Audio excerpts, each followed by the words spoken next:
Good morning and welcome to another in Ambi.Phys. And today we'll continue looking at our topic of scalar quantities and vector quantities. Now we know that a quantity is a property of a material or a system that can be measured or calculated. When we think about the mass of a material, that can be measured using a balance. But when we want the density of a material, we will have to calculate the density by using the mass divided by the volume. And of course, we need to measure the mass, we need to measure the length, the radius, and the different properties that are needed to calculate the volume. And from that, we can find the density of the material using the equation density equal mass over volume. So we see a quantity can be measured, mass, and a quantity can be calculated.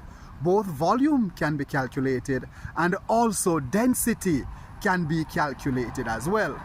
Now a scalar quantity is a quantity that has magnitude, that has size, that has an amount, but has no direction.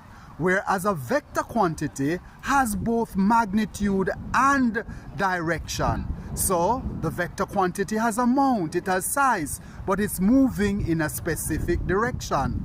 We talk about some examples of the scalar quantities and some examples of the vector quantities.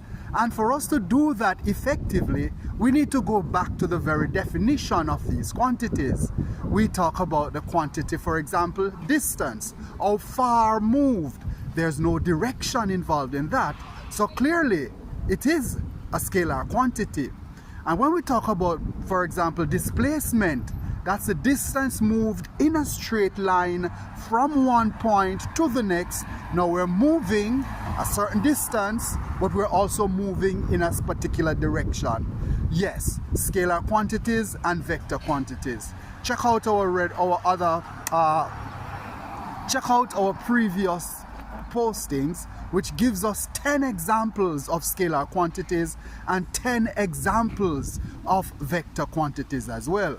Join us next week as we'll start our live sessions again, going through different physics concepts.